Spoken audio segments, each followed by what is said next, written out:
Nazdar, nazdar. Opět se vám hlásím od čtení knížky Pro nevěra od Jindřicha Husičky alias pana Pešatého a pokračujeme třetím čtením. Takže nastražte uši. Jo? Tak jdem na to. Slečno, prosím vás, přiběhl Jiří k malé smutné holce v levném oblečení. Ještě předtím nechal Rolexky sklouznout po zápěstí až k palci. Měl jen několik stanic na to, aby ji přesvědčil o svém příběhu, kdy Laňka na konci nastoupí do jejich auta, což se nakonec povedlo. Milane, prosím vás, řekl Jiří káravě, když s čerstvou kořistí nastupoval na zadní sedačku prostorného sedanu. Takhle to dál nejde. Nezlobte se, pane, hrál Milan s tou roli. Ale já se zlobím, já se tentokrát opravdu zlobím. Už se to nestane. To bych byl rád. Nemůžu vás pořád hledat jenom proto, že se v Praze ztrácíte. Petl jsem si ulice. Tak aspoň, že víte, kde je stanice metra Černý most. Nebýt tady slečný, ještě teď trčím někde na Smíchově. Ta historka byla dokonale špatná. Jiří mohl jet taxíkem, řidič použít navigaci, ale hlavně, proč by pracháč s Rolexkama zaměstnával takového idiota? Na nic z toho se ale žádná z lapených dívek nikdy nezeptala a tahle habadíra jim pravidelně vycházela. Holky si prostě chtěli užít s týpkem, co má Mercedes, vlastního řidiče, nosí hadry od Versaceho a zlaté Rolexky mu nevkusně plandají na ruce. Kam to bude, pane? Chceš někam odvést? Zeptal se špatně oblečené blondinky. Ta jen pokrčila rameny. Snad jí ohromila celá bizarní scéna, luxusní prostředí, ale pravděpodobně spíš tajně doufala, že bude součástí milionářova programu. Doprovodíš mě domů? Měl jsem perné ráno. Ocenil bych společnost. Dívka se plaše usmála, příkývila. Jiří mu zazvonil telefon. Odběhl do kuchyně, aby mohl mluvit, aniž by ho nová známost slyšela. Zašukal sis, ozval se ze sluchátka tak hlasitě, že to musela slyšet. Jo, odpověděl Jiří potichu a usmál se jako malý kluk těsně potom, co ho táta nechá poprvé řídit auto na parkovišti. Tak ji vypakuj a doráž. Do sama? Jo, do sama. Už tu na tebe s Martinem čekáme, tak pohni. Jiří poslechl. Milan byl super parťák, stejně jako byl Jiří ten nejlepší parťák pro něj. I tak jeden vždycky pocítil hořkou pachuť, když skóroval ten druhý. Eiffelovka se nekonala. Holkám, které přitahoval Jiří, se Milan obvykle ani zamách nelíbil a stejně tomu bylo i naopak. Možná děvčata nechtěla spát s řidičem, když můžou mít pro sebe milionáře, nebo jen Jiří s Milanem neuměli sehrát v finále tak, aby toho druhého přizvali do hry. Nebo nechtěli a nedokázali to jeden druhému přiznat. Výsledkem bylo, že skóroval vždy jen jeden.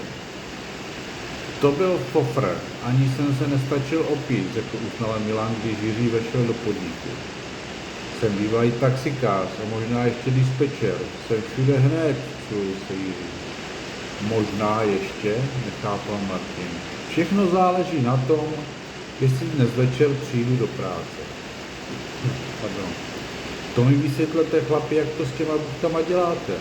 Někdy zezadu, jindy je na mě, ale nejčastěji chechtal se Milan a napodoboval kolikální pohyby, přičemž mrkal na barmanku. Jak to dotáhnete do konce, vždy dírka žije napůl jako bezdomovec. Když ji přitáhneš domů, musí dojít, že je to sehraný. Bydlím ve vile, vole. Jirko, nedělej zemi kreténa, máš tam pronajatý jeden pokoj a na hajzl chodíš na společnou chodbu. On tvrdí, má se Milan, až si uchrotl, že je to jeho barák a že si zapomněl v kanclu klíče a pak náhodou objeví otevřené dveře do zahrady které vedou do toho jeho pokojíčku, o kterém vypráví, že je pokoj pro hosty. Ty vole, a oni ti to žerou, jo? Všechno do jedné, Martínku. Máš tam přece své věci, Martine. Jsou to blbky, zkrátka prvoplánově lovíme hloupý holky. A než jim to dojde, mám strašně důležité jednání a musím zmizet. Jako dneska, vysvětloval Jiří. Ty vole, ujal se slova Milan. On to má tak zmáknutý, že do prázdných plechovek od Red Bullu leje nějakou sračku za 5,90 z Teska.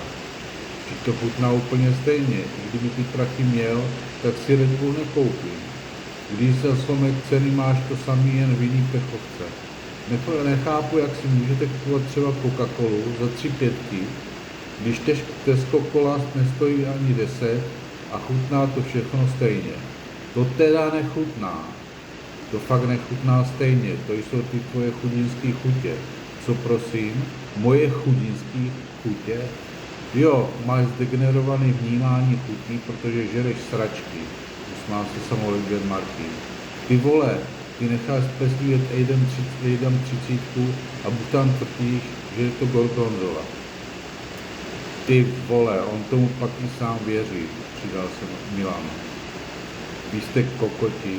Ty vole Martine, vždyť ty jezdíš do práce s ockou, ty bys měl držet hubu. Aspoň nežeru sračky. Radši týden ohladu, než jezdit s bezdomovci metrem. Raději nám řekni, co ta buchetka, zmínil téma Milan. Totálně vylízaná. Možná největší vlhka, co jsme ulovili. Vylízaná musí být snad každá, která vám na tu vaši habadíru skončí. Kočí, uštíbil se Martin.